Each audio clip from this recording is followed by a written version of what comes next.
حضور نے فرمایا جو بیوی اپنے شوہر کے کپڑے دھوئے گی،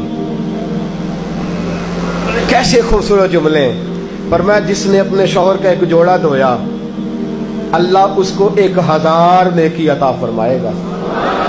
کیا کیا اس نے جی؟ اور اگر 4 دھوئے تو، اور اگر 10 دھوئے، جس بی بی نے ایک جوڑا خامد کا دھویا 1000 نیکی ملے گی۔ فرمایا اللہ 2000 گناہ معاف فرما دے گا۔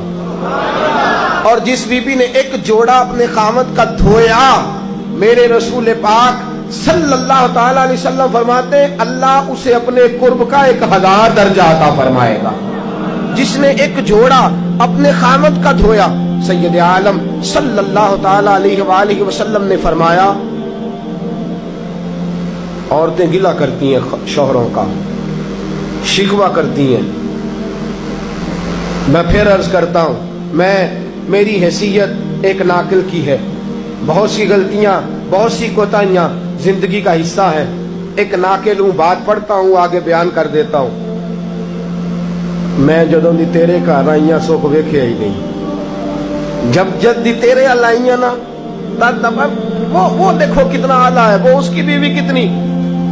حدیث سنانے لگا ہوں، میرے رسول پاک صلی اللہ علیہ وسلم نے فرمایا جس بی بی نے ایک دفعہ کہہ دیا اپنے شوہر سے کہ جب سے تیرے پاس آئی ہوں بھلائی نہیں دیکھی، ایک دفعہ کہا، ایک دفعہ بولی کہ جب سے تیرے پاس آئی ہوں بھلائی نہیں دیکھی، رسول پاک فرماتے ہیں اللہ اس کی 70 سال کی عبادت ضائع کر دے گا۔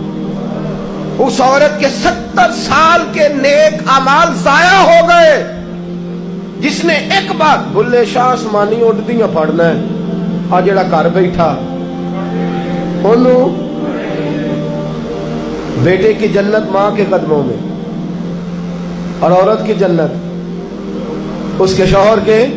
آپ بڑے راضی ہو رہے ہیں، کچھ دنوں کے بعد مضمون آ رہا ہے میاں بیوی کے حقوق کا، آپ نے بھی پھنسنا ہے وہاں، لیکن آج جو عنوان ہے میں اسی پر بات کر رہا ہوں۔ نبی پاک صلی اللہ تعالی علیہ وآلہ وسلم نے فرمایا جو عورت ایک بار کہہ دے کہ بھلائی نہیں دیکھی، فرمایا اللہ تبارک و تعالیٰ اس کے 70 سال کے نیک اعمال ضائع کر دے گا۔ اور سید عالم صلی اللہ علیہ وسلم نے فرمایا جس نے اپنے شوہر کے آگے زبان کھولی اور اس کو برابر کے جواب دیے اور اس کی عزت کو تار تار کیا، فرمایا قیامت کے دن اللہ اس کی زبان کو 70 گز لمبا کر دے گا، اس کے گلے کے ساتھ لپیٹ دے گا۔ فرمایا وہ تڑپے گی، روئے گی، یا اللہ یہ کیا ہوا؟ تو رب فرمائے گا تو اپنے شوہر کی عزت نہیں کرتی تھی، تو اس کا احترام نہیں کرتی تھی، تو اس کا کہنا نہیں مانتی تھی، تو اس کی اطاعت نہیں کرتی تھی، تو اس کے حکموں پہ چلتی نہیں تھی۔ میرے محبوب کا شہر مدینہ، ایک آدمی، ایک صحابی جہاد کو نکلے، اپنی بیوی سے کہنے لگے میں جا رہا ہوں، میری اجازت کے بغیر گھر سے نہ نکلنا۔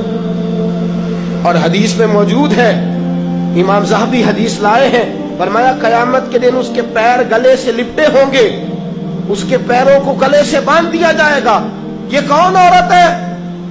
تو رب فرمائے گا یہ وہ تھی جو خامد کی اجازت کے بغیر گھر سے نکلا کرتی تھی، بغیر اجازت کے گھر سے نکلتی تھی۔ سید عالم صلی اللہ تعالی، بڑی عجیب حدیث ہے، میں پڑھتا ہوں تو رو پڑھتا ہوں۔ حضور حضرت فاطمہ کو لینے گئے، شادی کے تیسرے دن حضور لینے گئے، میرے محبوب نے آزمانے کے لیے کہا فاطمہ چلے، فاطمہ چلے، یوں ہاتھ باندھ دیے، عرض کی سونیا باپ بھی ہیں آپ، نبی بھی ہیں، میری جرت نے انکار کی، لیکن ابا جی آپ کی زبان سے سنا ہے شوہر کی بغیر اجازت نکلنا نہیں، اگر اجازت دیں تو علی کا انتظار کر لو۔ عزت والے رسول کی عزت والی بیٹی نے جب کہا نا سونے اجازت دیں تو انتظار کر لو، کریم رسول کی آنکھوں میں آنسو آئے۔ فاطمہ کہتی ہے میرا کچا گھر، اور میرے رسول پاک نے اپنی طامت کو سمیٹا، اور سمیٹ کر نبی کریم علیہ السلام کچی زمین پر دیوار سے تیغ لگا کے بیٹھے۔